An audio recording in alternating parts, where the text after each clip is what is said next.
Hi students, chemistry with Om classes में मैं अमित कुमार आप लोगों का स्वागत करता हूँ। आज हम आगे लेकर आए हैं गोलाराउस नियम का जो लेक्चर नंबर हमारा छूटा हुआ था, उसमें कुछ न्यूमेरिकल हमने करवाने के लिए बोला था। तो मैंने गोलाराउस नियम अपने प्रीवियस लेक्चर में दे रखा है, आपने देखा होगा मेरी वीडियो को। अगर नहीं देखा है तो उसको पहले देख लीजिएगा, फिर हमारे न्यूमेरिकल जो है उसी लेक्चर पर बेस्ड है। तो आज के लेक्चर में हम पढ़ाने वाले हैं आपको गोलाराउस नियम के कुछ न्यूमेरिकल हैं, तो उनको देखेंगे। उसके बाद फिर वैल्यू ऑफ बटन के बारे में देखेंगे। तो आइए देखते हैं क्या होता है। क्वेश्चन है एक हमारा, क्योंकि गोलाराउस नियम क्या था मैंने बताया था कि अनंत तंतों पर किसी वैद्युत घट की मोलर चालकता जो होती है अनंत तंता पर, ये लैम्डा एम होता है, बराबर होता है किसके, तो अनंत तंता पर ही अनंत तंता पर किसी धनायन की मोलर चालकता प्लस अनंत तंता पर किसी ऋणायन की मोलर चालकता। अब इनके चार्ज जो होते हैं वो negative number of V minus हो सकते हैं, माइनस वी, और प्लस वी हो सकते हैं, नंबर ऑफ मोल हो सकते हैं। तो ये था हमारा क्या, गोलाराउस नियम। इस नियम पर आधारित हमने एक सूत्र आज लिया हुआ है, उसको हम देखेंगे आगे। तो आइए देखते हैं क्या होता है गोलाराउस नियम के अनुसार। क्वेश्चन क्या है हमारा, उसके बारे में देखते हैं। तो यहाँ दिया हुआ है HCl, NaCl तथा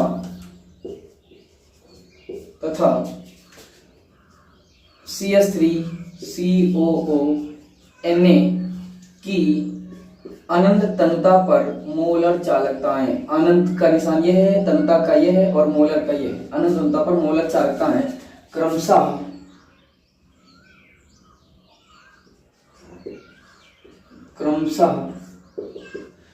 426.1, 126.5 तथा 96.5 ओम inverse centimetre square mole inverse है। तो एसिटिक अम्ल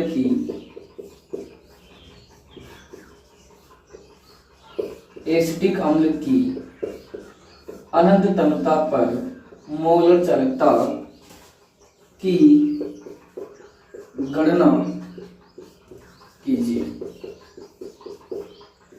अनंत तंता पर मोलर चालकता की गणना करनी है। तो मैंने बताया था आप लोगों को कि प्रबल वैद्युत घटियों के लिए ये नियम लागू होता है, लेकिन दुर्बल के लिए क्या करते हैं, दुर्बल वैद्युत घटियों पर ऐसा होता है कि अगर प्रबल वाला दिया गया है तो हम उसकी सहायता से दुर्बल वाले वैद्युत घट्य की मोलर चालकता की गणना कर सकते हैं। कैसे, तो मैंने बताया था यहाँ पे 3 पदार्थ दिए गए हैं, HCl दिया गया है, NaCl दिया गया है और सोडियम एसीटेट दिया गया है। अब इसकी सहायता से हमें एसिटिक अम्ल अर्थात CH3COO जो कि एक दुर्बल वैद्युत घट्य है, इसकी अनंत तंता पर मोलर चालकता की गणना करनी है। तो जब इनको दिया गया तो गोलाराउस नियम क्या कहता है, हालांकि उसमें मैंने बताया था बुकों में दिया होगा, बड़ा लॉन्ग साइज में दिया होता है, उसमें दिया होता है आयनों के रखे हम पहले मोलर चालकता रखते हैं फिर उसके बाद निकालते हैं। लेकिन हम आपको बताते हैं एक समीकरण आपको बनाना है, यहाँ से क्या बनाना है, एक समीकरण बनाना है। उस समीकरण से अगर आप आसानी से कर पाएंगे तो ज्यादा आसान रहेगा, वरना आपको हम लॉन्ग फॉर्म में बता देते हैं पहले, फिर आप देखिएगा। तो सॉल्व कैसे करेंगे इसको, सॉल्व गोलाराउस नियम के अनुसार, गोलाराउस नियम के अनुसार गोलाराउस नियम के अनुसार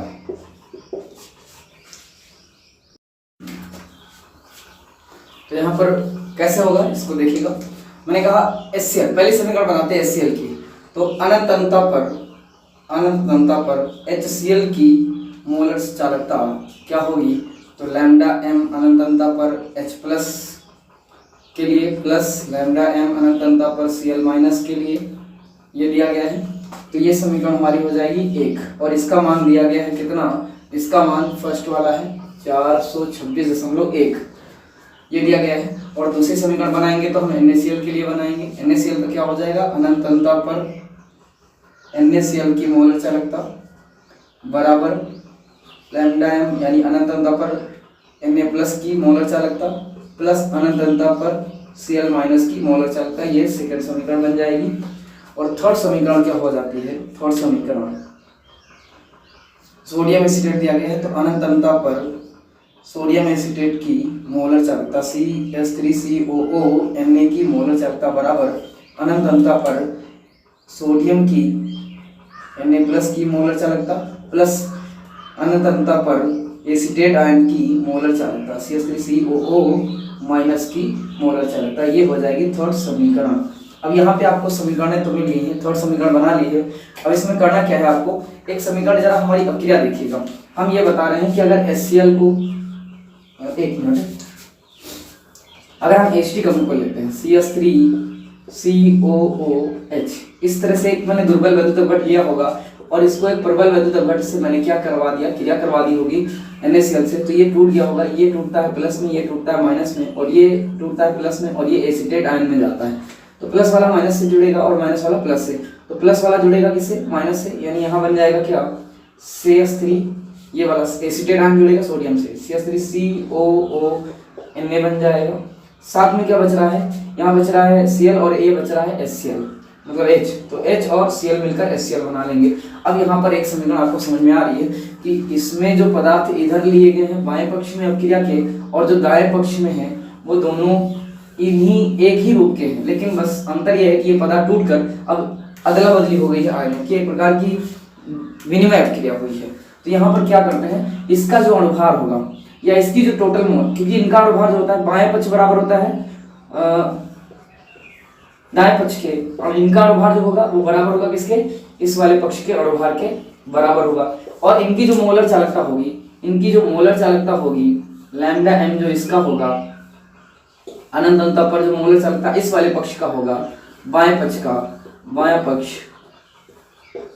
वो बराबर होगा अनंत अंतता पर मोलर चालकता किसके, दायां पक्ष के, दाएं पक्ष के। तो ये आपको ध्यान रखना है। अब एक चीज हमें याद रखनी है, इसमें क्या क्या मुझे ज्ञात है और क्या क्या नहीं ज्ञात है। मुझे NaCl का ज्ञात है, सोडियम एसीटेट का ज्ञात है, HCl का ज्ञात है, तो हम इसको निकाल सकते हैं आसानी से, क्योंकि मैंने एक फार्मूला बताया था आपको कि एक पदार्थ A है प्लस B है और ये बराबर है, यानी अपक्रिया दी गई है, ये अपक्रिया का निशान जो है इसको हम एरो मानते हैं, इसको बराबर मान लेते हैं। ये पदार्थ इधर लिए गए और इधर बनते क्या है, C+D बनते हैं। तो अगर हमें C और D की चालकता पता है, B की पता है, तो हम A की आसानी से निकाल सकते हैं। मैंने आपको बताया था, तो ठीक वही चीज है। यहाँ पर इसको रोक लेते हैं और आपको पता है जब बराबर इस अपक्रिया को हम अगर मानते हैं तो ये बराबर का सिंबल मानते हैं और इसकी मोलर चालकता दी गई है, इसका मान इस पार अगर भेजेंगे तो इन दोनों का योग कर लेंगे, यानी इन दोनों की मोलर चालकताओं का योग, C और D का योग, और B को उस पार जब भेजेंगे तो ये घटा देंगे, -B हो जाएगा।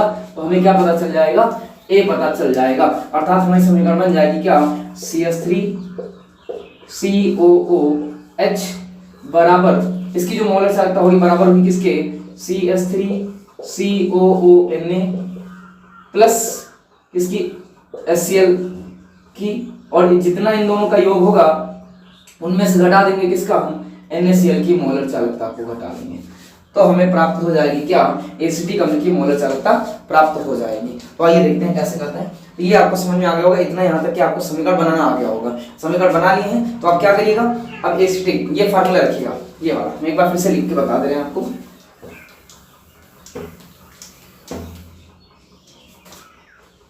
ये 1 हो जाएगा, इसको ऊपर मिटा दें। क्वेश्चन आपने देख लिया है, इसको हम डेल करके फिर से आपको पूरा सवाल समीकरण के रूप में समझाते हैं। तो इस समीकरण में क्या करना है, हमें रखना है, इस समीकरण को देखना है आपको। समीकरण देख लीजिएगा तो ज्यादा समझ में आएगा। CH3COOH प्लस NaCl, इन दोनों की मोलर चालकताओं का योग बराबर होगा किसके, CH3COONA प्लस HCl की मोलर चालकता। इसकी मोलर चालकता दी गई है तो आपको पता है। अब यहाँ सीधे रख लीजिए, इसके अनंतता पर चाहे आयनिक रूप में रख लीजिए, यानी कि समीकरण नंबर 1 है, ये 1 और 2 और ये 3। मैंने कहा इसमें समीकरण आप देख लीजिएगा, यहाँ पर ये CH3CONA दिया गया है, ये वाली समीकरण नंबर 3 है, और ये जो Na वाली दी गई है, सॉरी HCl वाली, ये फर्स्ट है। तो फर्स्ट और थर्ड समीकरण, ये वाली फर्स्ट समीकरण है, अगर फर्स्ट और थर्ड को जोड़ेंगे और उसमें से सेकंड वाली क्या कर लेंगे, सेकंड वाली समीकरण ये देखिए, ये सेकंड समीकरण है, इसको अगर घटा देंगे, यानी इनको जोड़कर इसको क्या कर देना है, घटा देना, तो आपका ये एसिटिक अम्ल का अणुभार सॉरी मोलर चालकता मिल जाएगी। तो आप करते हैं, कैसे करेंगे देखिएगा। तो यहाँ पे क्या सकते हैं हम,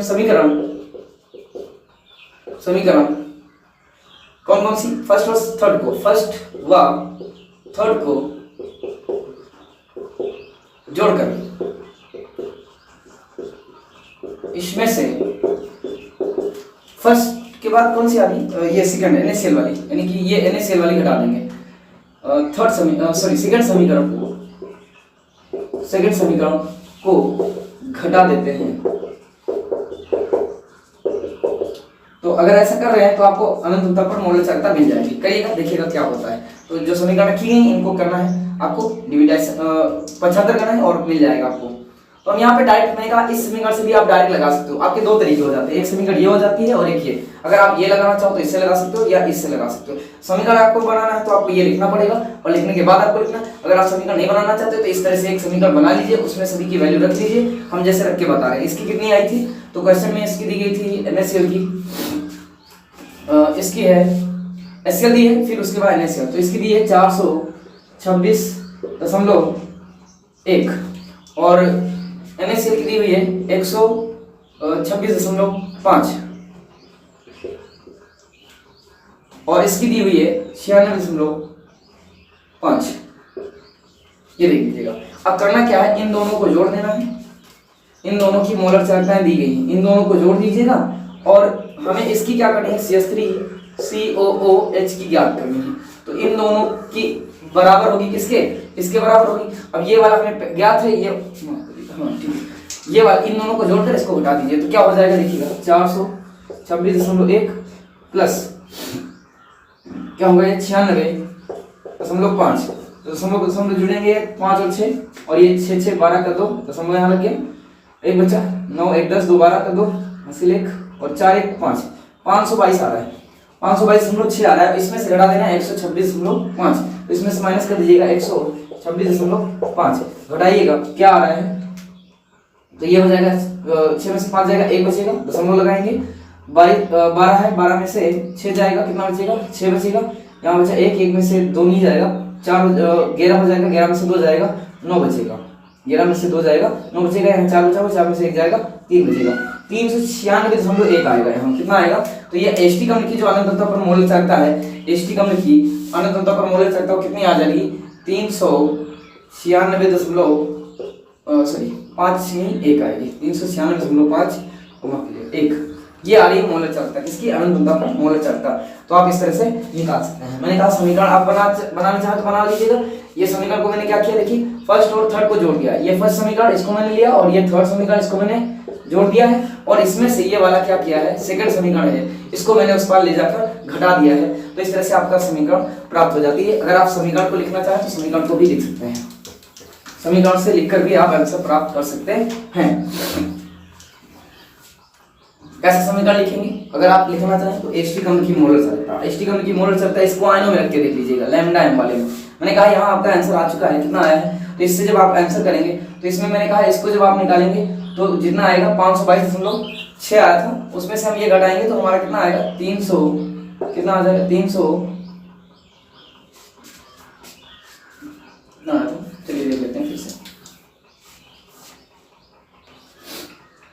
426.1 प्लस 96.5 62 522 आया था, 522.6, इसमें से घटा तो मैंने कितना 126.5 ये घटाया था तो आपको कितना मिला था, एक ये मिला था 6 और ये 9 3 ये मिला था, तो ये मिल गया था आपका, ये आ गया था आपका मान 396.1 क्या हो जाएगा ये, तो इसका मान वही होगा mole ohm inverse centimetre square mole inverse. तो ये किसके लिए मान है, एसटी कम्ल की अनंत अंतः पर मोलर चालकता है। तो एसटी कम्ल की अनंत अंतः पर मोलर चालकता ऐसे हम लिखेंगे, अनंत अंतः पर मोलर चालकता किसकी है, एसटी कम्ल की CH3COOH, ये लिखिएगा। तो इस तरह से जनरली अगर आप लगाना चाहें और अगर व्यवस्थित लिखना चाह रहे हैं तो इसमें क्या करिएगा, अनंत अंतः पर मोलर चालकता किसकी, ये हो जाएगी इसकी, और अनंत अंतः पर मोलर चालकता किसकी, इसकी, और ये भी अनंत अंतः पर मोलर चालकता किसकी, सोडियम एसीटेट की, और यहाँ पर अनंत अंतः पर मोलर चालकता। तो ये अनंत अंतः पर मोलर चालकता आपको लगा देना, बाकी ये सब इसमें सब लिखिएगा, ऐसे भी आप कर सकते हैं। तो ये होता है इसका रूल, सही तरीका ये होता है। बाकी आपको करना है तो समीकरण बना के करिएगा, उसमें लंबा समय जाता है। मैंने 2 तरीके आपको बताए हैं, अगर दोनों समझ में आ रहा है तो ठीक है, अगर नहीं समझ में आया तो आप हमारा दूसरा एग्जाम्पल देखिएगा। तो दूसरा एग्जांपल क्या है, दूसरा क्वेश्चन हमारा होता है क्वेश्चन नंबर 2।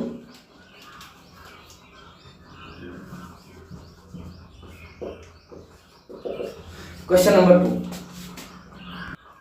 तो अगला सवाल हमारा है, यहाँ दिया गया बेरियम हाइड्रोक्साइड BaOH और यहाँ दिया गया बेरियम क्लोराइड BaCl2। BaOH का होल्ड वाइज है, BaCl2 है, NH4Cl है और यहाँ पर दिया गया है पदार्थ एक हमारा NH4OH। तो इसमें से 4 पदार्थ है, 4 में जिनमें ये दुर्बल वैद्युतकट है और ये प्रबल वैद्युतकट है। BaOH का होल्ड वाइज और BaCl2 और NH4Cl की मोलर चालकताएं क्रमशः दिए गए हैं। 523.28 है, 280 है, 129.8 है, ohm inverse centimetre square mole inverse दी गई है। तो NH4OH की अनंतता पर मोलर चालकता की गणना कीजिए। तो यहाँ पर क्या करेंगे, अब हम सॉल्व करेंगे और कोलाराउस नियम के अनुसार, कोलाराउस नियम के अनुसार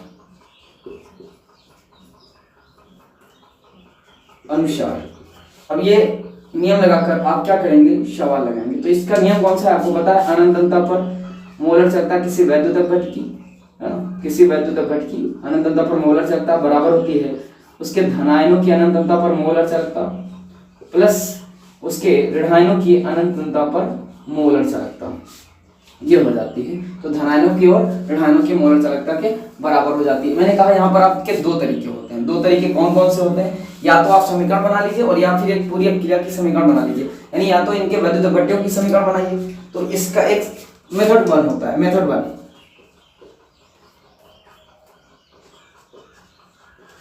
और ये मेथड 2 हो जाएगा। मेथड 2 क्या होगा, मेथड 2 आसान होगा और थोड़ा लंबा जाएगा। इसमें क्या होगा, हम पहले बनाएंगे अनंतता पर, आपको ध्यान से देखना है। अब पहले क्या करेंगे, इसके अनंतता पर मोलर चालकता के फॉर्म में रखेंगे, यानी इस रूप में रखेंगे। तो अनंतता मोलर चालकता BaOH की दी गई, Ba को यहाँ रखेंगे, OH को यहाँ रखेंगे।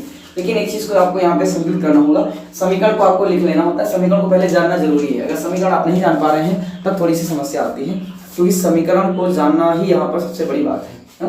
तो देखिएगा, अब यहाँ पर हम ले रहे हैं किसकी, अनंतता पर, पहले समीकरण बनाते हैं। अनंतता पर BaOH का होल्ड की मोलर चालकता बराबर होगी किसके, तो यहाँ पर आपको ध्यान रखना है, Ba 1 है और OH टूटेंगे तो 2 बनेंगे। Ba 1 है, OH 2 है, तो यहाँ पर जो पॉजिटिव आप यहाँ पे क्या लिखते थे, B पॉजिटिव और ये B निगेटिव लिखते थे, तो इनकी संख्या आपको रखनी पड़ेगी। Ba 1 है और OH 2 है, तो यहाँ पे देखिएगा अनंतता पर मोलर चालकता किसकी, Ba प्लस प्लस की प्लस यहाँ पर OH कितने बनेंगे, आपको Ba को तोड़ने पर 2 OH बनेंगे, 2 OH दिख रहे हैं यहाँ पर, तो इसको पहले लिखना होगा 2 और गुणे लैम्डा अनंतता पर किसके, OH आयन के लिए, ये हो जाएगा। ये आपको 2 से गुणा करना पड़ेगा, इसको ये ध्यान रखना होता है, ठीक है ना। और इसके बाद तो ये समीकरण हमारी हो गई क्या, फर्स्ट समीकरण हो गई। सेकंड कैसे बनाएंगे, सेकंड समीकरण बनाएंगे BaCl2 के लिए, तो ये हो जाएगी अनंतता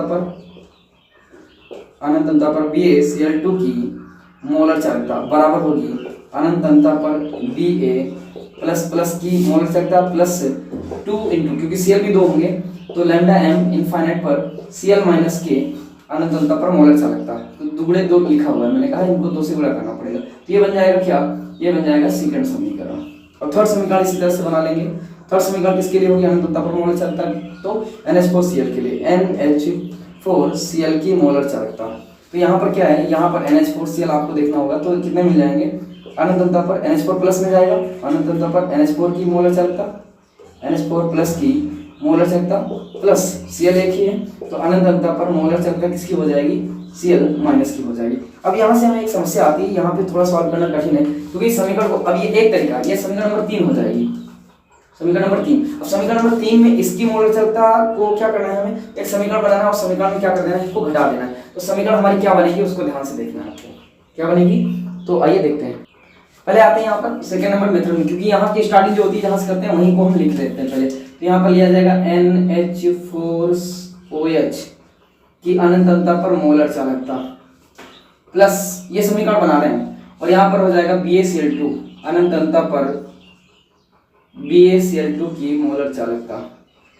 जब इसको आप बैलेंस करेंगे, ये समीकरण बनाएंगे एक प्रकार की समीकरण क्रिया के रूप में, तो NH4OH प्लस BaCl2 आपको याद है ना। अगर आप ऐसे लिखना चाहें तो यहाँ पर हम लिख दे रहे हैं, चलिए यहाँ पर BaCl2 NH4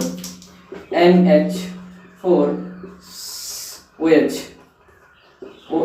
प्लस BaCl2 ये हो जाएगा। और इसकी अब क्रिया करवाएंगे तो क्या बनेगा, देखिएगा आप जरा खुद ही।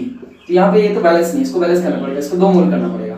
2 मोल इसको आप करेंगे तब जाके ये 2 NH4 हो जाएंगे, 2 OH हो जाएंगे। अब ये जाएंगे OH के साथ, तो ये कैसे जाएंगे, 2 Cl है, 2 OH को हटाएगा, 1 OH को हटाएगा नहीं, इसलिए मैंने 2 किया यहाँ पर, आपको पता है। या 1 है, मैंने कहा फिर भी देख लीजिएगा, 1 Cl 1 OH को हटाएगा, यहाँ 2 Cl है, 2 OH को हटाएंगे, अर्थात यहाँ पर बैलेंस नहीं, तो इसको 2 मोल करना पड़ेगा, अर्थात इसको NH4 को 2 से गुणा करना पड़ेगा, NH4OH को। तो ये बन जाएगा क्या, अब देखिएगा यहाँ पर NH4Cl कितने बनेंगे, 2 बनेंगे, प्लस Ba तो एक ही है, OH कितने हैं, 2 हैं, तो ये 2 जाएंगे इसके साथ, OH का होल OH, क्योंकि ये 2 बार बनाएगा। तो इस तरह से आपको 2 वाले इसको 2 गुना करना पड़ेगा, NH4 को कितना करना पड़ेगा, 2 गुना करना पड़ेगा। तो यहाँ पर इसकी मोलर संख्या आपको ज्ञात है।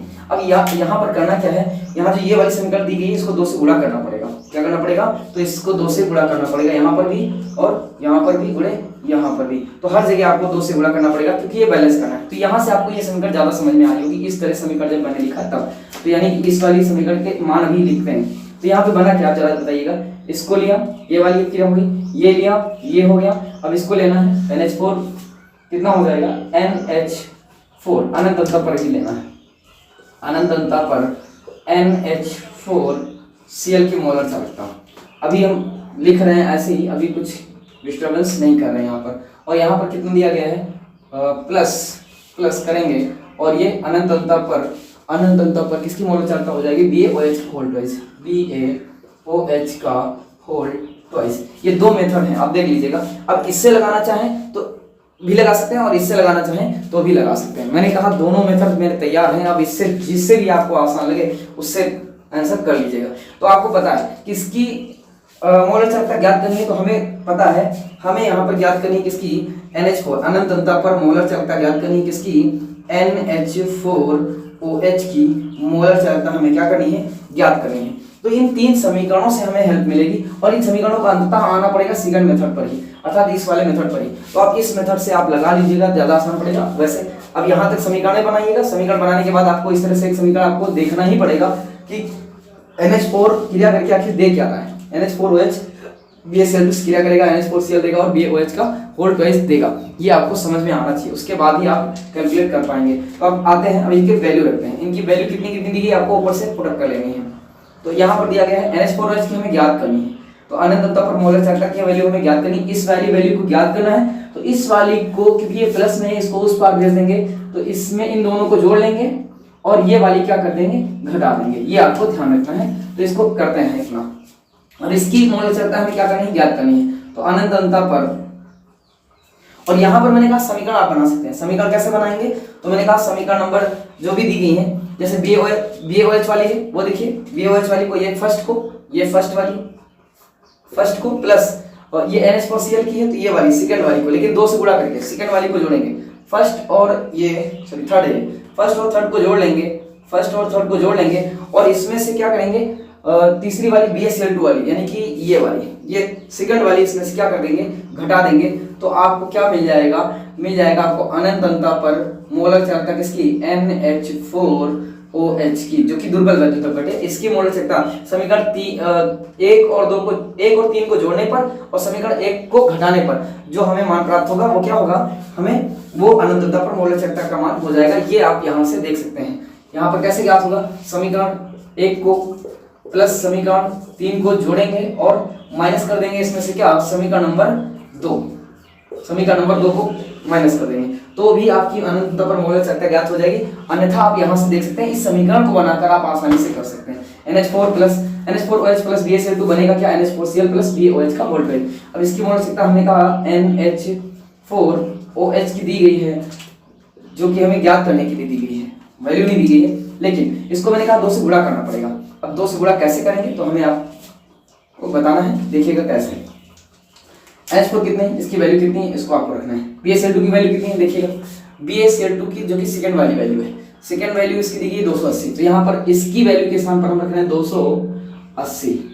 बहुत ही ध्यान से देखिएगा, एक मिनट थोड़ा सा गलत कर रहा है भाई, इसको बता दिया है ना, ये वाली वैल्यू इसको रोकिए, इसको उस पर भेजेंगे, तो पहले अभी इसको रखते हैं, बराबर लगाते हैं, इसकी रखेंगे NH4 NH4Cl जो कि ये 129 है, 129.8। और क्योंकि मैंने कहा इसको इसके 2 मोल लेना पड़ेगा, इसको 2 मोल लेना ही पड़ेगा, गुणे 2 करना पड़ेगा।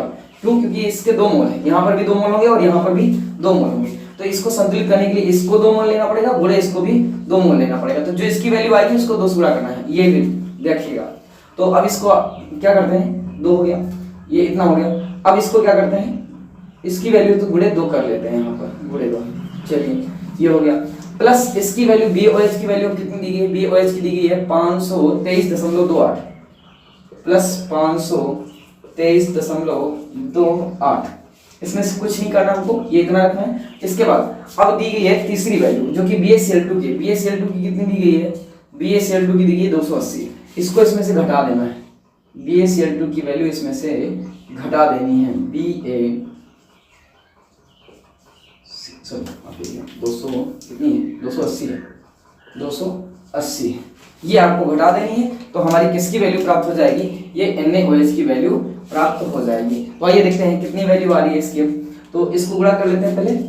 तो 2 का 8 से गुणा करेंगे, 2 8 16, 16 का 6 हासिल 1 है, 2 9 18 का 8 हासिल 1, 2 दूना 4 1 5, 2 एकम 2, 129 का 298.6 आ रहा है। ठीक है, कुछ गलत तो नहीं हुआ। 2 8 16 का 6, 2 9 18 1 19 हुआ, यहाँ पर माफ कीजिएगा 19, एक बच रहा है। और 2 दूना 4 1 5, 2 एकम 2। ठीक है, अब प्लस करेंगे इसकी वैल्यू, इसकी वैल्यू इसमें जोड़ना है आपको, 523.28 माइनस 280। चलिए आगे बढ़ते हैं। अब इसको इन दोनों को जोड़ लेते हैं, इन दोनों को जोड़ते हैं हम यहाँ पर ऊपर प्रॉपर, 259.6 प्लस 523.28, 523.28, इधर 0 लगा लेते हैं, ये 8 आएगा, 6 2 8, ये हो जाएगा 9 3 12 का 2 हासिल 1, 5 और 1 6 2 8, और ये 5 2 7, 782.88 है इसका मान। और इसमें से घटा देंगे कितना, 280, 280, तो 280.00, तो ये तो 88 रह जाएगा। इसको थोड़ा सा हम डेल करना है यहाँ पर, चलिए ऊपर लगा लेते हैं। तो इसकी वैल्यू पहले इसको रख लेते हैं, इसकी वैल्यू आ गई कितनी, बराबर दिख रहा है, और 782 782.88, और इसमें से घटाएंगे कितनी, अब 280 घटा देंगे। तो 280 घटाएंगे आप यहाँ से, तो आपको पता है यहाँ से 582 है, 280 घटा रहे हैं, तो दशमलव वाला तो वैसे ही रहेगा, दशमलव करेंगे, 0.00, तो 0.00 तो वही रहेगा, दशमलव के बाद वाला 8 बचेगा, 8 बचेगा। अब यहाँ 82 में से अगर 0 घटाएंगे तो 2 बचेगा, 8 में से 8 जाएगा, 0 बचेगा, और 7 में से 2 जाएगा तो 5 बचेगा। यानी कि यहाँ पर आ रहा है कितना, 502.88। तो ये प्राप्त हो गई इसकी। अब तुमको पता है कि तुमने 2 मोल NaOH की मोलरता की ज्ञात की है, तुमने कितनी ज्ञात की है, तो ये जो वैल्यू आई है ये बराबर है किसकी, गुणे 2 लिखा था मैंने यहाँ पर, गुणे 2 किया था, संतुलित किया था ना समीकरण को। तो 2 को अगर इस बार भेज देंगे तो ये बटे क्या हो जाएगा, गुणे 1/2 से, यानी इसकी आधी वैल्यू निकालेंगे। मेरी बात समझ में आ रही है ना आपको। ये जो वैल्यू आई है, ये वैल्यू आई है किसकी, 2 मोल NaOH की अनंतता पर मोलर चालकता के। तो हमें क्या करना है, आधा ज्ञात करना है, इसका आधा निकाल लीजिएगा, तो बटे 2 कर दीजिएगा, इसको कितना करिएगा, गुणे 1/2 कर दीजिएगा। तो इसकी वैल्यू कितनी आ जाएगी आपको, 251.44 आ जाएगी। कितनी आ जाएगी, हाँ 251.44 मोल इनवर्स सेंटीमीटर स्क्वायर और ओम इनवर्स, या ऐसे कह सकते हैं ओम inverse centimetre square mole inverse. ये आपका मात्रक हो जाएगा और ये आपका आंसर हो जाएगा। ये हो जाता है आपका क्या, कोलर-ऑप्स नियम। तो आई होप कि आपको ये मेथड हमारे समझ में आएंगे। आप तो 2 तरीके से लगा सकते हैं, मैंने कहा इस तरह से समीकरण बना लीजिए, लेकिन समीकरण को थोड़ा संतुलित करने वाली बातें आपको ध्यान रखनी होती है। अंततः आपको आना इसी पे पड़ता है, तो आप इसी समीकरण से रखिएगा। अनंतता पर मोल क्षमता जिस पदार्थ की दी गई उसकी प्लस जिन पदार्थों की दी गई उनकी। अब इनको आपको एक समीकरण बना लेना है। अब क्रिया जब आप बनाते हैं तो इस तरह से आपको आसान हो जाता है कि कौन सी क्रिया कैसे करनी है। तो आई होप कितना समझ में आ गया होगा। एक क्रिया के बारे में हम फिर से बात कर लेते हैं, जो कि अनंतता पर, मेरे प्रीवियस लेक्चर देख लीजिएगा आप लोग तो ज्यादा समझ में आएगा, और ये लेक्चर शायद थोड़ा कम समझ में आएगा, क्योंकि आपने डायरेक्ट अगर न्यूमेरिकल देखा है तो आपको लेक्चर समझ में नहीं आएंगे। मैंने कहा अगर आपने मेरा कोलारोस नियम का लेक्चर देख रखा है तो आपको आसानी से ये समझ में आएगा।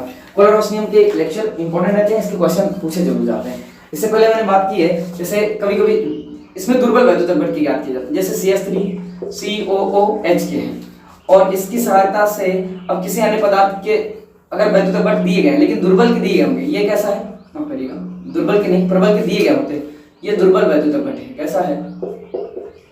दुर्बल वैद्युत घट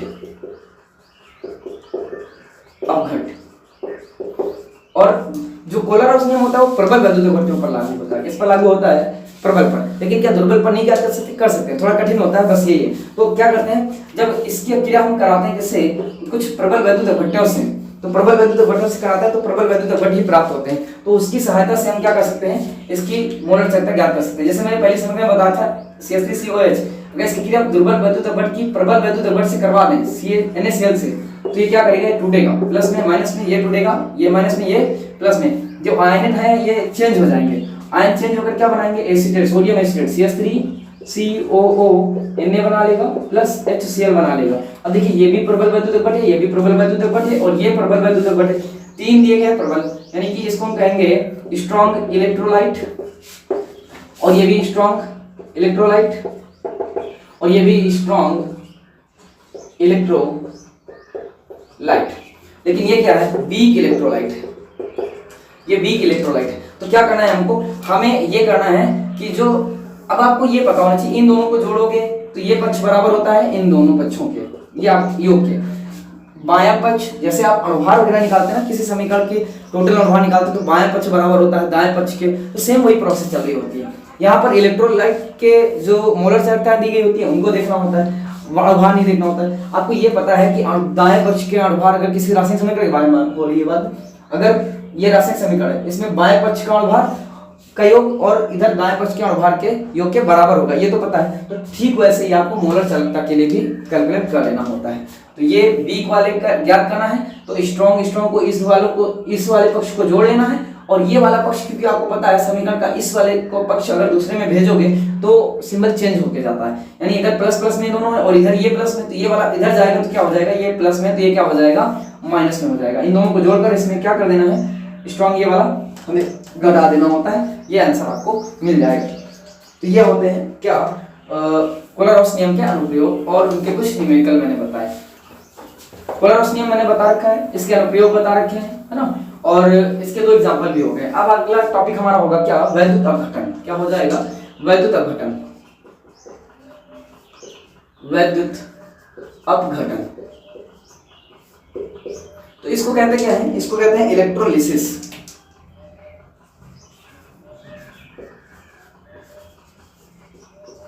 तो इलेक्ट्रोलिसिस क्या होती है? इलेक्ट्रोलिसिस होती क्या है, कहाँ होती है, इसके बारे में आपको जानना जरूरी है, क्योंकि वैद्युत अपघटन, ये चैप्टर पूरा वैद्युत अपघटन पर ही डिपेंड करता है। और वैद्युत अपघटन होता किनका है ये भी हम बता दें, तो वैद्युत अपघटन होता है वैद्युत अपघट्यों का। किसका होता है? वैद्युत अपघट्यों का, वैद्युत अपघट्यों का। तो इसके लिए जरूरी होते हैं वैद्युत अपघट्य। अब ये वैद्युत अपघट्य कितने प्रकार के होते हैं? दो प्रकार के होते हैं, प्रबल वैद्युत अपघट्य और दुर्बल वैद्युत अपघट्य। और साथ ही साथ अगर जो वैद्युत अपघट्य नहीं तो उनको क्या कहा जाएगा? उनको कहा जाएगा अनअपघट्य। मैंने कहा दो प्रकार के पदार्थ होते हैं, वैद्युत अपघट्य और वैद्युत अनअपघट्य। अपघट्य और अनअपघट्य। अनअपघट्य क्या होते हैं और वैद्युत अपघट्य क्या होते हैं, इनके बारे में आपको जानना जरूरी है। वैद्युत अपघट्य वे पदार्थ होते हैं जैसे अम्ल, क्षार और लवण, अम्ल, क्षार और लवण के जलीय विलयन। इसके अम्ल, क्षार, लवण, धातु ऑक्साइड, धातु ऑक्साइड के जलीय विलयन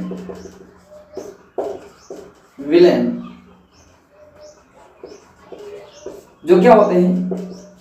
आयनित होते हैं, जो आयनित रूप में होते हैं, यानी इनके जलीय विलयन होते हैं। चलिए जलीय विलयन, ये जलीय विलयन में जैसे इन पदार्थों को घोलोगे तो ये आयन में टूट जाते हैं, आयनों में टूटते हैं तो इनमें मुक्त आयन बन जाते हैं, जिनके कारण ये इलेक्ट्रॉन को ट्रांसफर कर सकते हैं एक स्थान से दूसरे स्थान तक मुक्त आयन के कारण, मुक्त आयनों की उपस्थिति के कारण ये आयनों का संचालन यानी विद्युत का संचालन कर सकते हैं, ये कर सकते हैं। और ये वैद्युत अनअपघट्य क्या होते हैं? वैद्युत अनअपघट्य वे होते हैं जो आयनित नहीं होते। ये पदार्थ मैंने क्या कहा? वैद्युत अपघट्य क्या होंगे? जलीय विलयन में ये आयनित होंगे। पहली बात तो अम्ल, क्षार, लवण के विलयन होंगे, आयनित होंगे, आयनित होंगे, ठीक है ना। और आयनित होकर क्या करेंगे, ये विद्युत का संचालन करते हैं, विद्युत का संचालन करते हैं।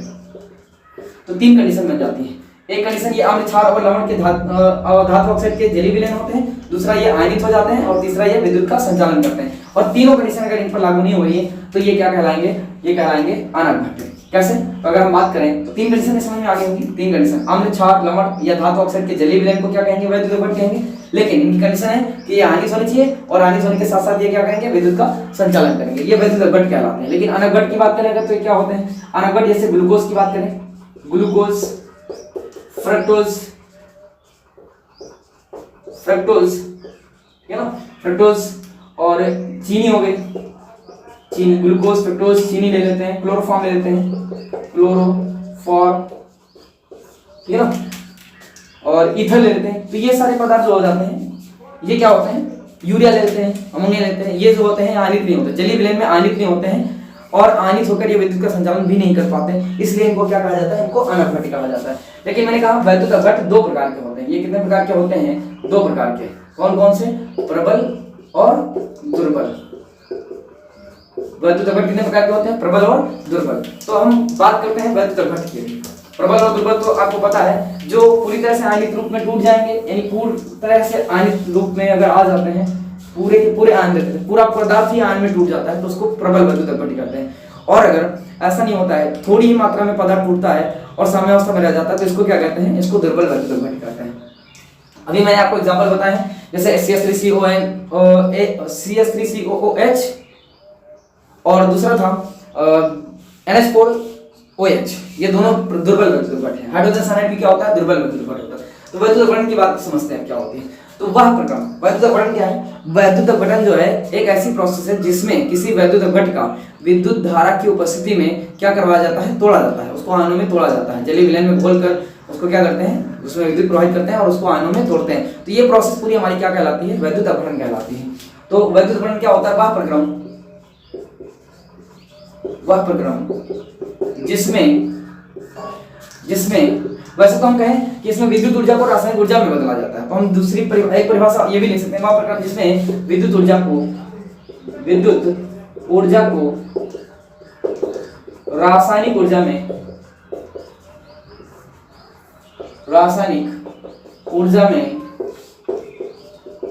परिवर्तित करते हैं। तो एक तो ये परिभाषा बन जाएगी, दूसरी परिभाषा क्या हो जाएगी, और वह प्रक्रम जिसमें किसी वैद्युत अपघट्य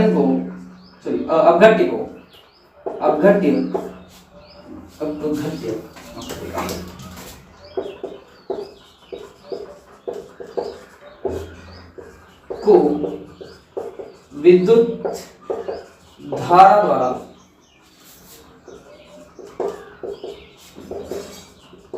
आयनों में तोड़ा जाता है। तो ये प्रोसेस भी क्या कहलाएगी, वह प्रक्रम जिसमें किसी वैद्युत अपघट्य को विद्युत धारा द्वारा आयनों में तोड़ा जाता है। यह प्रक्रम कहाँ होता है, यह प्रक्रम वैद्युत अपघटनी शेल में कराया जाता है,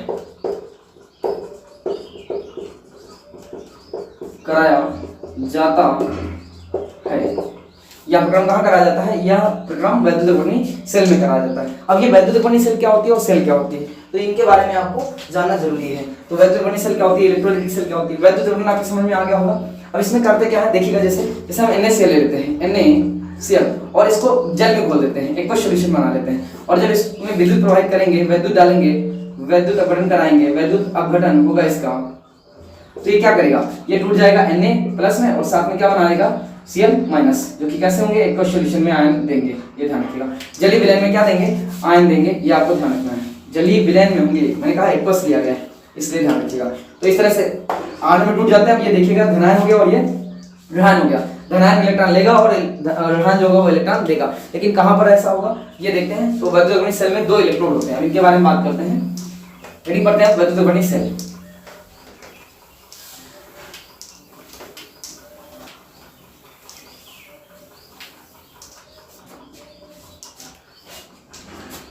वैद्युत अपघटनी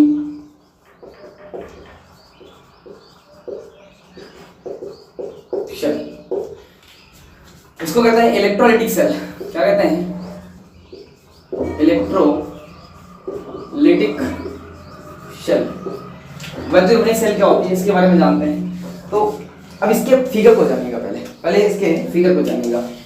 अब हम कांच या बेकेलाइट का हम क्या करेंगे, जार ले लेंगे, ध्यान समझिएगा। और इसमें हम क्या करते हैं, इसमें एक रॉड डाल देते हैं किसी धातु की, जो कि एक प्रबल धातु होगी, या ये कह लो कि एक का मानक इलेक्ट्रॉन विभव क्या होगा, ज्यादा होगा, और एक का मानक इलेक्ट्रॉन विभव क्या होगा, कम होगा। थोड़ा मानक इलेक्ट्रॉन विभव जो होते हैं ये अभी आप वैद्युत रासायनिक श्रेणी में पढ़ोगे।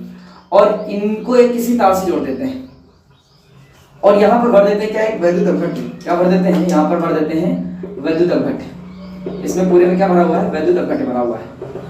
अगर आप चाहें तो अलग अलग भी बना सकते हैं, दो सेल अलग अलग बना सकते हैं, कोई दिक्कत नहीं है। आप इसके लिए अलग जार लीजिएगा, एक अलग जार इसके लिए लीजिएगा, लेकिन इन दोनों को फिर से जोड़ना पड़ेगा। तो जोड़ना चाहे आप चाहो तो एक ही वैद्युत अपघट्य में डुबो दो दोनों को, और चाहो तो अलग अलग वैद्युत अपघट्य बनाकर, यानी अलग अलग अर्ध इलेक्ट्रोड बनाकर उनको आपस में जोड़ दो। तो यहाँ पर क्या होगा, अब यहाँ पर इस सेल को हम किसी बैटरी से जोड़ देंगे। लेकिन एक बात आपको ध्यान रखनी है, ये जो है ये बाईं तरफ क्या होता है, एनोड होता है, एनोड है, और दाईं तरफ क्या होता है, कैथोड होता है, ठीक है ना। अब यहाँ पे वैद्युत अपघट्य बना हुआ है, जब इसमें विद्युत प्रवाहित करेंगे तो उसकी बात हम बाद में करते हैं। अभी एनोड जो होता है वो कैसा होता है, एनोड पॉजिटिव होता है, निगेटिव होता है। एनोड जो होता है इलेक्ट्रो निगेटिव होता है, और कैथोड जो होता है वो इलेक्ट्रो पॉजिटिव होता है। लेकिन यहाँ पर एक मेथड है जो कि आप देखिएगा, ये क्या है, एनर्जी सोर्स है। ये क्या है, एनर्जी सोर्स है, ये एनर्जी सोर्स है। मैंने कोई बैटरी लगा दी, बैटरी कह लीजिए आप, तो बैटरी का ये वाला कौन सा सिरा होगा, ये एनोड है, माइनस का है, ये बैटरी का प्लस सिरा है, और ये बैटरी का माइनस सिरा है। प्लस वाले सिरे को अगर एनोड से जोड़ दोगे तो ये एनोड जो होगा वो किस में बदल जाएगा, ये प्लस में बदल जाएगा। किस में बदल जाएगा, प्लस में बदल जाएगा। दूसरी बात यहाँ कैथोड को समझिएगा, कैथोड का ये प्लस सिरा है, और प्लस को अगर इस बैटरी के माइनस सिरे से जोड़ दिया जाएगा कैथोड को, तो ये किस में बदल जाएगा, ये बदल जाएगा माइनस में। ये बात आपकी समझ में आ गई होगी। और यहाँ पर वैद्युत अपघट्य है। अब यहाँ पर वैद्युत अपघट्य जब विद्युत प्रवाहित करेंगे, जब इस सेल में आप वैद्युत अपघट्य डालकर इसमें वैद्युत अपघट्य डालने के बाद विद्युत प्रवाहित करते हैं, तो विद्युत के प्रेजेंस में ये जो वैद्युत अपघट्य टूट जाता है। किसमें टूट जाता है, तो धनायनों में और ऋणायनों में, धनायनों में और ऋणायनों में, ठीक है ना। अब धनायन किधर जाएंगे, ऋणायन किधर जाएंगे, ये बात आपको ध्यान रखनी है। तो धनायन जो होते हैं वो हमेशा, क्योंकि आयन जो होते हैं ये वैद्युत अपघट्य के जो आयन होते हैं ये विपरीत आवेशित इलेक्ट्रोड की ओर मूव करते हैं। तो यहाँ पर क्या बात करेंगे, ये जैसे ये ऋणायन है, अब ये माइनस का है, ये माइनस का है, और ये प्लस का है, तो प्लस वाले इलेक्ट्रोड की ओर कौन आएगा, ये मूव करेगा, माइनस वाला ये मूव करेगा, ये मूव करेगा। लेकिन प्लस माइनस वाले की ओर कौन आएगा, तो ये प्लस वाला इधर की ओर मूव करके आएगा, ये वाला ये इधर मूव करके जाएगा, ये इधर मूव करके जाएगा। तो ये ध्यान रखना है आपको। मैंने कहा विपरीत आवेशित इलेक्ट्रोड की ओर आयन मूव कर जाते हैं। अब होंगे तो क्या होगा, यहाँ पर इतनी बात समझ में आ गई, ये सेल आप बना सकते हैं। यहाँ पे मैंने कहा ये क्या है, ये जार है, ये होगा कांच का, या बेकेलाइट का होगा, बेकेलाइट का बना होगा, ठीक है ना। ये वैद्युत अपघट्य बना हुआ है, वैद्युत अपघट्य, और ये कैथोड है, और ये क्या है, एनोड है, कैथोड एनोड, ठीक है ना। और ये एनर्जी सोर्स है, ठीक है ना। ये तार लगे हुए हैं, और ये धनायन और ऋणायन, धनायन किधर जाएंगे, ऋणायन की ओर, ऋणायन किधर जाएंगे, धनायन की ओर, यानी विपरीत आवेशित इलेक्ट्रोड की ओर आयन मूव करते हैं। ये आपको ध्यान रखना है। ये सेल आपने बना ली होगी। अब आगे बढ़ते हैं, वैद्युत अपघट्य सेल समझ में आ गई। तो वैद्युत अपघट्य सेल क्या होती है, इसके बारे में पहले जानिएगा। तो वैद्युत अपघट्य सेल का फॉर्मेशन क्या है, पूरा रूल समझिएगा जरा। वैद्युत अपघट्य सेल बनाने के लिए आप क्या करेंगे, वैद्युत अपघट्य सेल के लिए हमें कांच या बेकेलाइट का क्या लेना है, बर्तन लेना है, जार लेना है। इसमें क्या करना है, दो इलेक्ट्रोड लगाना है, और ये इलेक्ट्रोड जो होंगे वो एक ही धातु के नहीं होंगे, दो अलग अलग धातुएं होंगी। एक धातु जो सक्रिय होगी, जो ज्यादा क्रियाशील है उसको रखेंगे किधर, एनोड की ओर, और जो कम क्रियाशील है उसको रखेंगे एनोड की, सॉरी कैथोड की ओर। यहाँ पे आप लगा सकते हैं जिंक लगा सकते हैं, यहाँ पर कॉपर लगा सकते हैं, यहाँ पर आप जिंक लगाइए या आयरन लगाइए, यहाँ पर आप ग्रेफाइट भी लगा सकते हैं, ठीक है ना। तो ये एनोड हो जाएगा, कैथोड और एनोड ध्यान रखिएगा। कैथोड पे कैसा आवेश, जनरली अगर हम बात करें सेल में, अगर इसको किसी सोर्स से जोड़ा नहीं गया है तब की बात करें तो इस पे कौन सा आवेश होता है, एनोड पर माइनस होता है और ये कैथोड जिस पर प्लस होता है। लेकिन हम बात करते हैं अभी कैथोड, इनमें दोनों धातुओं को जब धातु रॉड को जब डुबोएंगे रॉड को, तो ये एक बाईं तरफ होगा, बाईं तरफ हमेशा एनोड को रखते हैं, ध्यान रखिएगा, और ये क्या होगा, दाईं तरफ हमेशा कैथोड होगा। ये बाएं पक्ष में होगा, बाएं पक्ष में, और ये दाएं पक्ष में, ठीक है ना, ये ध्यान रखना है। तो बाएं पक्ष में आपको सीधे बाएं में एनोड को रखना है और दाएं में कैथोड को रखना है। बाएं कैसा होता है, ये माइनस का होता है, ऋणावेशित होता है, और ये कैथोड जो होता है वो धनावेशित होता है। लेकिन जब इसको किसी बैटरी के सोर्स से जोड़ देते हैं, यानी इस दोनों इलेक्ट्रोडों को किसी विद्युत सोर्स से जोड़ने पर इनका जो विपरीत आवेशित चिन्ह है वो बदल जाता है, यानी आवेशित चिन्ह जो है वो बदल जाता है, क्योंकि ये बैटरी के विपरीत सिरे से जोड़े जाते हैं। ये बैटरी के विपरीत सिरे से जोड़े जाते हैं तो इनका सिंबल क्या हो जाता है, ये देखिए माइनस का क्या हो गया, प्लस हो गया, और इसका क्या था, प्लस था, क्या हो गया, माइनस हो गया। अब इसमें जो विद्युत जैसे ही प्रवाहित करेंगे तो इसमें जो विद्युत बल भरा हुआ है वो क्या हो जाएगा, आयनित हो जाएगा, टूट जाएगा। ये टूट जाएगा तो ये क्या होंगे, इसमें धनायन बनेंगे और ऋणायन बनेंगे। धनायन और ऋणायन जो होंगे वो विपरीत आवेशित इलेक्ट्रोड की ओर गति करते हैं। अब माइनस वाला है तो प्लस की ओर जाएगा और प्लस वाला माइनस की ओर गति करेगा, ये आपको ध्यान रखना होता है, ठीक है ना। ये था पूरा वैद्युत पोटेंशियल, इसको बना लीजिएगा, इसकी मैकेनिज्म अपने आप समझिएगा। अगर आपको लैंग्वेज लिखना है तो आपको हमारी वीडियो डिमांड करनी होगी। वैद्युत पोटेंशियल बता देते हैं, परिभाषा इसकी लिखा देते हैं, लेकिन आपको बनाना पड़ेगा, फिगर बनाइएगा, उसके बाद ही आपको समझ में आएगा।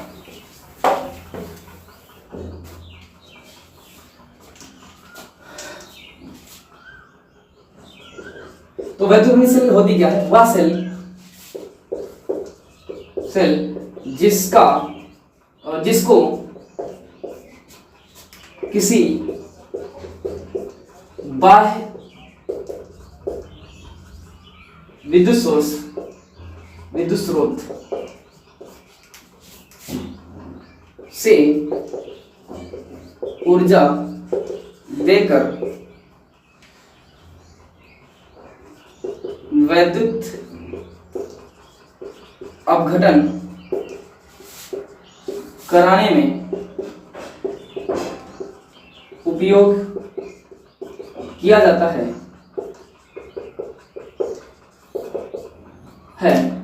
ठीक है ना। क्या कहलाएगी, वैद्युत पोटेंशियल, इसका वैद्युत पोटेंशियल कहलाती है, वैद्युत अपघटनी शेल कहलाती है।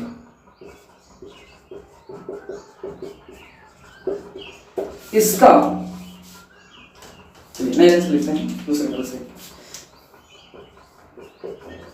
इसका कैथोड कैसा था, याद है ना, कैथोड आपका कैसा धनायन ही था, लेकिन वो कैसा हो गया, माइनस से जुड़ने के कारण बैटरी के, हाँ इसका कैथोड बैटरी के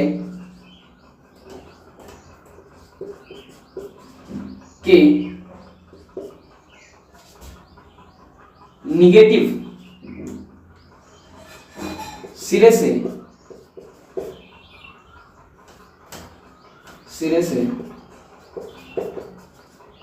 जुड़ने के कारण कैसा होता है, ऋणावेशित, वही ऋणावेशित सिरे से जुड़ने के कारण ऋणावेशित, तथा एनोड बैटरी के पॉजिटिव यानी कि धनावेशी सिरे से जुड़ने के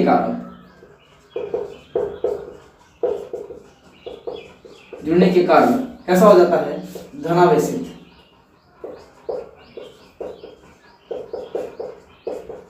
हो जाता है या होता है ना, हो जाता है या होता है, ये आपको ध्यान रखना होता है। तो ये हो जाते हैं किसके बारे में, वैद्युत पोटेंशियल में। वैद्युत पोटेंशियल में मैंने बताया, अगर फॉर्मेशन आपसे पूछा जाए कि इसका निर्माण कैसे होता है, मैंने निर्माण विधि नहीं बताई, मैंने सिर्फ वैद्युत पोटेंशियल बताई है। वैद्युत पोटेंशियल क्या होती है, तो वह सेल जिसको किसी बाह्य स्रोत द्वारा क्या किया जाता है, ऊर्जा देकर वैद्युत अपघटन कराने में इसका उपयोग किया जाता है। और इसका जो कैथोड होता है वो निगेटिव सिरे से जुड़े, बैटरी के निगेटिव सिरे से जुड़े होने के कारण कैसा हो जाता है, ऋणावेशित होता है, तथा एनोड जो होता है वो पॉजिटिव सिरे से जुड़े होने के कारण, बैटरी के पॉजिटिव सिरे से जुड़े होने के कारण धनावेशित हो जाता है, यानी पॉजिटिव चार्ज हो जाता है। इस चीज को आपको ध्यान रखना है। अब अगर आपसे मैकेनिक्स पूछ ली जाए तो फिगर आपको देकर फिगर से समझा देना है। फिगर में मैंने बता रखा है, बेकेलाइट या कांच का कोई बर्तन लेंगे, उसमें 2 इलेक्ट्रोड डालेंगे, 2 इलेक्ट्रोड डालने के लिए 2 रॉड डालेंगे। 2 रॉड कौन सी होंगी, या तो ये आप जिंक ले सकते हैं और कॉपर ले सकते हैं, या फिर जिंक और ग्रेफाइट ले सकते हैं। इस तरह से आप एक सक्रिय धातु एक कम सक्रिय धातु लेंगे। सक्रिय धातु को हमेशा एनोड पर लगाएंगे और कम सक्रिय को कैथोड की ओर लगाएंगे, ये ध्यान रखिएगा। इलेक्ट्रॉन किधर की ओर मूव करते हैं, तो मैंने कहा इसमें इलेक्ट्रॉन जो होते हैं वो वैद्युत अपघट के जो इलेक्ट्रॉन होते हैं या वैद्युत अपघट के आयन जो होते हैं वो विपरीत आवेशित आयनों की ओर गति कर जाते हैं। इस चीज को आपको ध्यान रखना है। तो इसके अलावा इनके एग्जाम्पल जो है वो हम पढ़ते हैं अब अगले लेक्चर में। अब यहाँ तक मैंने आज पढ़ाया कोलर नियम, मैंने पिछले लेक्चर में दे रखा है आप लोगों को। कोलर के एग्जाम्पल मैंने इस लेक्चर में करवाए हुए हैं, 2 लेक्चर मैंने आज करवाए हुए हैं। और ये वैद्युत अपघटन क्या होता है, वैद्युत अपघटन सेल क्या होती है, सारी बातें बता दी। वैद्युत अपघट क्या होते हैं आपको समझ में आ गए होंगे। और आप क्योंकि 11 से पढ़ते आ रहे हैं तो वैद्युत अपघट और अनअपघट अच्छे से पढ़ के आए हुए हैं। तो आप एक बार रिवाइज करिएगा सारी चीजों को, और फिर मिलते हैं अगले लेक्चर में वैद्युत अपघटन के कुछ एग्जाम्पल के साथ मिलते हैं। तब तक के लिए गुड बाय, थैंक यू।